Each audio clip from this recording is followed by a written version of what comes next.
Good afternoon everyone, welcome to biology solutions with Surya प्रकाश।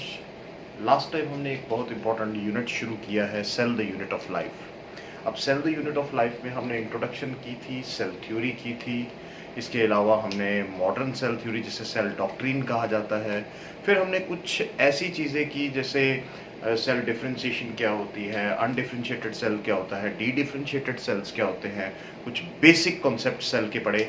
और आज जो हम पढ़ने जा रहे हैं, आगे इसको बढ़ाते हैं, that is very important, cell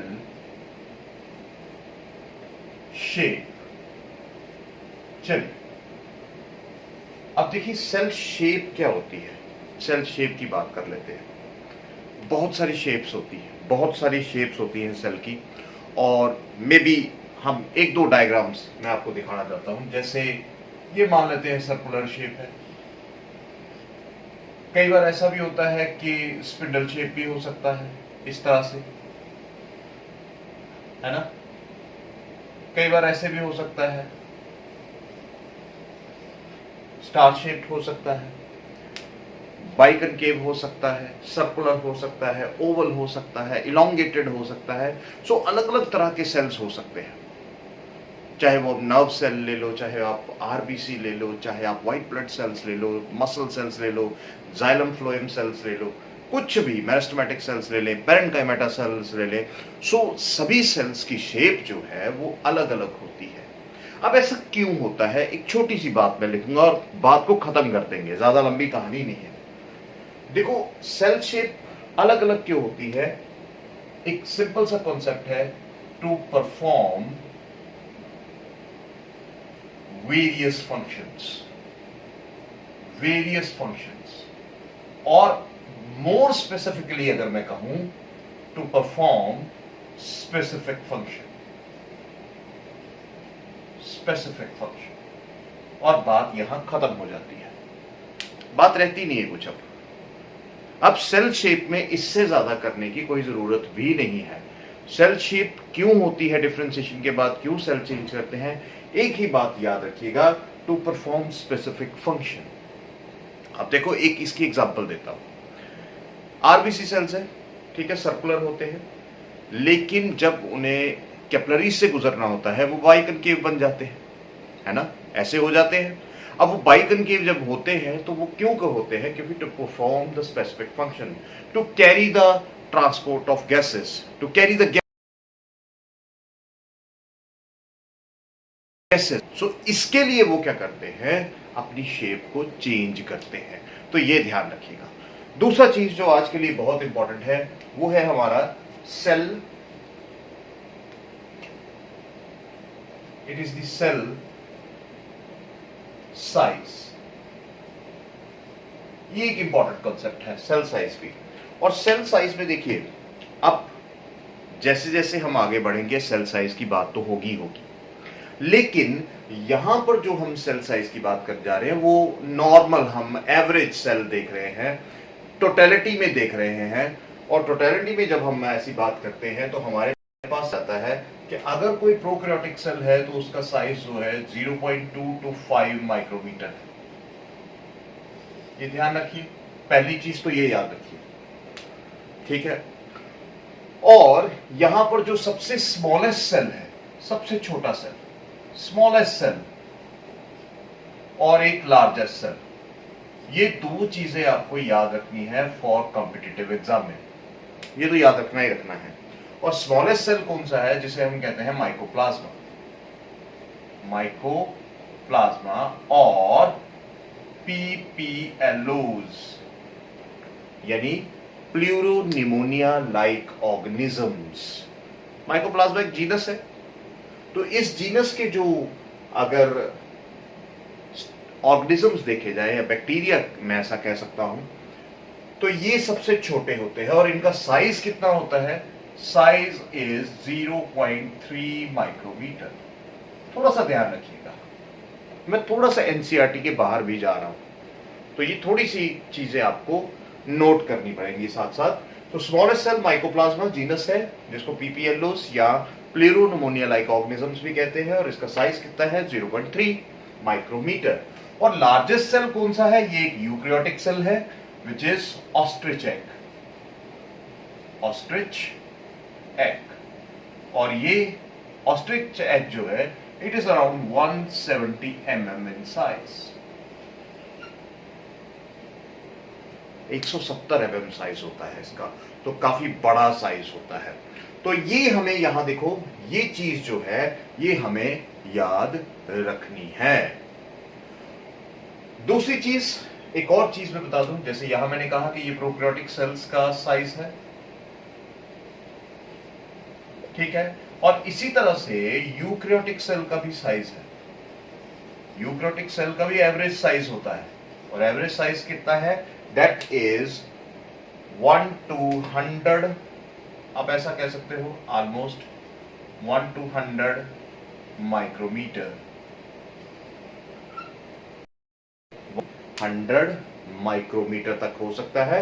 और फिर कुछ एक्सेप्शनल केसेस में ये और बड़ा भी हो सकता है। जैसे अगर हम देखें तो लॉन्गेस्ट सेल, ह्यूमन बॉडी का लॉन्गेस्ट सेल, अगर सबसे लंबा ऐसे भी एवरेज सेल देखा जाए तो दैट सेल इज, ये भी नोट कर लो, the longest cell, it is the nerve cell which can be up to 90 centimeter.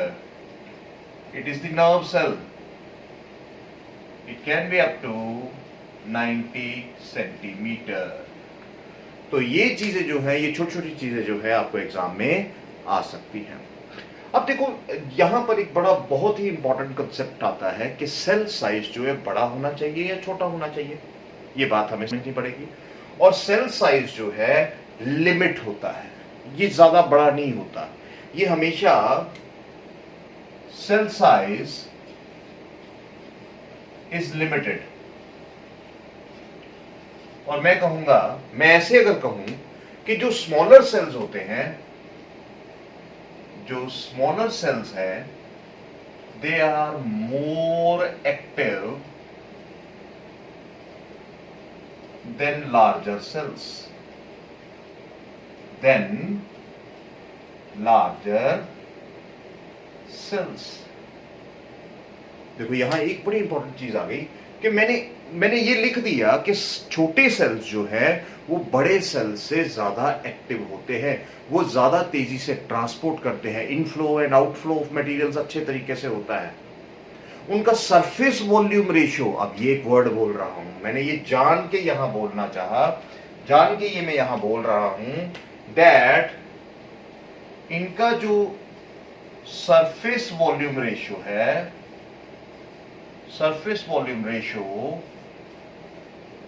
Is high in case of smaller cells. इसका मतलब ये हुआ कि ये जो सरफेस वॉल्यूम रेशियो का कॉन्सेप्ट है ये हमें अब पता होना चाहिए, क्योंकि जितने भी छोटे सेल्स होते हैं, जितने भी छोटे सेल्स होते हैं उनका सरफेस वॉल्यूम रेशियो बहुत बड़ा होता है as compare to larger cells, जिनका सरफेस वॉल्यूम रेशियो जो होता है वो कम होता है। तो मैं यहां ये पॉइंट लिख ही देता हूं ताकि आपको कोई कंफ्यूजन ना हो। जितने भी स्मॉलर सेल्स हैं, smaller cells have high surface volume ratio, या ऐसे लिख देते हैं, हाई तो नहीं कहूंगा मैं, large surface volume ratio, large surface volume ratio, या हाई लिखो, चलो हाई ले देते हैं, एक सेंटेंस अच्छा बन जाता है। इसके बाद जितने भी लार्जर सेल्स हैं, larger cells have low surface volume ratio, यानी कम है,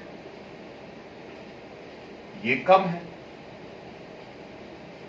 और देखो ये रीजन भी ये है, देखो रीजन भी ये है कि ये दोनों एक दूसरे के ऑपोजिट होते हैं, ये दोनों एक दूसरे के ऑपोजिट होते हैं, क्योंकि यहां देखो ये दो पॉइंट आपको हमेशा याद रखने पड़ेंगे, ये दो पॉइंट आपको नीट के लिए भी याद रखने पड़ेंगे, क्योंकि ये इंपॉर्टेंट पार्ट है, एकेडमिक एग्जाम्स के लिए भी ये इंपॉर्टेंट एमसीक्यू बन सकता है।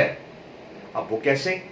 देखो सरफेस वॉल्यूम रेशियो की जब हम बात करते हैं, मैं एक एग्जांपल लेता हूं कि अगर एक कोई बॉडी है, एक ह्यूमन है। अगर हम ह्यूमंस की बात करें तो देखो humans are made up of trillions of cells, है ना। मल्टीसेलुलर है, मल्टीसेलुलर ऑर्गेनिज्म है, ट्रिलियंस ऑफ सेल्स से बना हुआ है। अब ये ह्यूमंस जो है इन मल्टीसेलुलर है, मल्टीसेलुलर ऑर्गेनिज्म एक सिंगल सेल से क्यों नहीं बना? क्योंकि सिंगल सेल भी तो इंडिपेंडेंट एग्जिस्टेंस है, ये न्यूक्लियस इंडिपेंडेंट एग्जिस्टेंस है। लेकिन ये सिंगल सेल से क्यों नहीं बना है? मान लेते हैं, इमेजिन करते हैं कि एक ह्यूमन बॉडी है जो एक ही सेल की बनी है, सिर्फ एक ही सेल। तो क्या उसमें transport of material, inflow of and outflow of material, synthesis of material क्या प्रॉपर होगा? उसका सरफेस वॉल्यूम कैसा होगा? क्योंकि जितना बड़ा सेल होगा उसका वॉल्यूम उतना ही ज्यादा हो जाएगा, उसका वॉल्यूम उतना ज्यादा हो जाएगा। और अगर वॉल्यूम ज्यादा हो जाएगा तो सरफेस एरिया कम हो जाएगा। कैसे? अब ये जो सारी चीजें आपको कंफ्यूज थोड़ा सा कर रही हैं, इसको हम समझने की कोशिश करते हैं। चलिए, अब मान लेते हैं ये एक सेल है, ये हमने यहां एक सेल लिया है, ठीक है। एक सेल हमने यहां ले लिया, ये थोड़ा सा बड़ा है, ये थोड़ा सा बड़ा है, साइज बड़ा है, दोनों सेल्स का डिफरेंस है। इसकी हम सारी चीजें ले लेते हैं, इसकी साइड्स वगैरह ले लेते हैं, क्यूब की तरह बना लेते हैं। चलिए,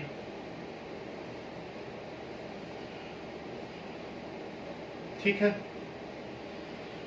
बन गया। इसी तरह से इसको भी बना लेते हैं।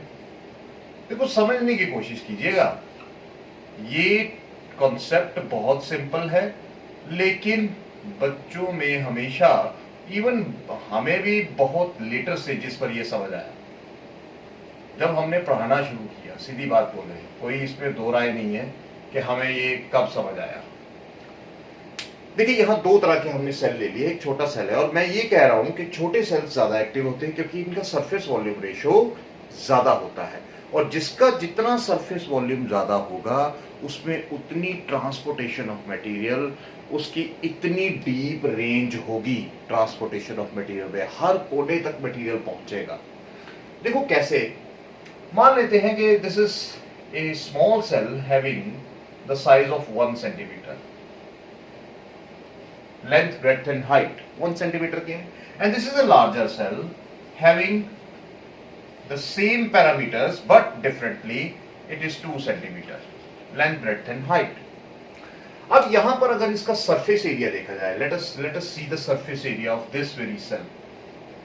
इसका सरफेस एरिया अगर इसका फॉर्मूला देखा जाए तो यहां नेचुरली ये क्यूब है तो इसके 6 साइड्स हैं, so it is into 6 into side का स्क्वायर, यानी हम मान लेते हैं a square is the side square. तो यहां साइड्स जो है 1 सेंटीमीटर की इक्वल है, तो हम यहां ले लेंगे 6 इंटू 1 इंटू 1 का स्क्वायर कर ले, सिंप्लीफाई करते हैं, मैथ इतना मैं भी नहीं जानता हूं। सो यहां पर क्या है, it is the 6 centimetre square. हमारे पास ये सरफेस एरिया आ गया। लेकिन जहां तक हम वॉल्यूम की बात करते हैं, वॉल्यूम का हम फॉर्मूला जानते हैं, length breadth into height, length into breadth into height. और जब हम ऐसा करते हैं तो will see here 1 into 1 into 1, और हमारे पास क्या आ जाता है 1 सेंटीमीटर क्यूब। बिल्कुल क्लियर, ठीक है। अब यहां पर देखो, जब हम ये देखते हैं कि सरफेस एरिया इंटू वॉल्यूम की रेशो, तो क्या होगी? कमेंट सेक्शन में जरूर बताइएगा क्या होगी, और मैं लिख देता हूं, चलो, इट इज 6:1 की रेशो, ठीक है। सरफेस एरिया यानी वॉल्यूम है, सरफेस एरिया उतना ज्यादा हो गया। अब यहां देखो, यहां क्या हुआ, बड़ा सेल है, मैंने जैसे कहा था कि the larger cells are less active. यहां पर जो ट्रांसपोर्टेशन ऑफ मटेरियल है वो स्लो होता है, हर कोने तक मटेरियल नहीं पहुंच पाता है। क्यों नहीं पहुंच पाता है? क्योंकि उसका surface area to volume ratio कम होता है। कैसे कम होता है? यहां देखो छोटा है, अब इसका सरफेस एरिया ले लेते हैं, तो सरफेस एरिया का फॉर्मूला हमें पहले ही पता है, it is to 6 into side का स्क्वायर। इसकी 6 ही साइड्स है, तो चलिए ले लेते हैं 6 इंटू क्या है ये 2 इंटू 2, क्योंकि साइड्स 2 के बराबर है, साइड का स्क्वायर है 2, तो कितने हो गए, इट इज 24 सेंटीमीटर स्क्वायर, इसकी सरफेस एरिया हो गया।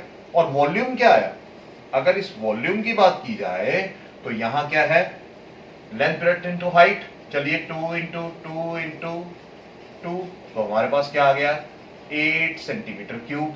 और अब देखते हैं कि surface area to volume ratio क्या बना। चलो भाई जल्दी से कॉपी पेन लो और खत्म करो इसको जल्दी से। Surface area to volume ratio क्या आया, मेरे आंसर देने से पहले मुझे बता दीजिए। सो इट इज 24:8। और अगर हम इसको, अब आप कहोगे देखो जी यहां तो ये आ गया, ये तो सरफेस एरिया टू वॉल्यूम ज्यादा आ रहा है, नहीं, इसको सिंप्लीफाई करो, 3:1 की ratio, 8 3s are 24। And if you see here, इन दोनों का आप यहां कमाल देखो, ये दोनों का कमाल देखो।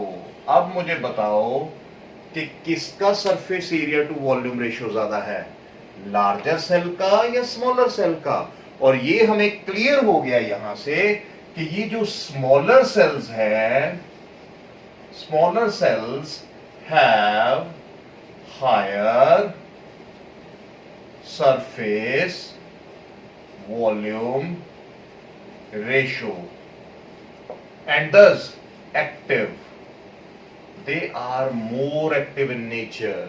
क्योंकि यहां पर हर जगह पर वो मटेरियल जो है, मान लेते हैं ये मटेरियल जो है वो हर जगह जा रहा है, हर जगह जा रहा है। और अगर हम यहां देखेंगे तो यहां मटेरियल को इस बड़े सेल से सरफेस एरिया आप देखो ज्यादा है और वॉल्यूम कम है, और इसकी वजह से क्या हो रहा है, अगर आप देखो surface area to volume ratio कम है तो यहां क्या होगा, मटेरियल्स को इस रीजन तक पहुंचने में टाइम लगेगा, जबकि यहां क्या होगा, इस रीजन में झटपट वो एंट्री कर जाएगा और हर रीजन तक ये मटेरियल जो है ट्रांसपोर्ट हो जाएगा जल्दी से जल्दी। तो यहां पर ये जो कॉन्सेप्ट है ना, ये आपको आना बहुत जरूरी है। आई होप इसको आप अच्छी तरह से समझेंगे। कमेंट कीजिए, सब्सक्राइब कीजिए, शेयर कीजिए, क्योंकि अब ये सिलेबस जो है अब तेजी से भागेगा, ठीक है। So thank you very much.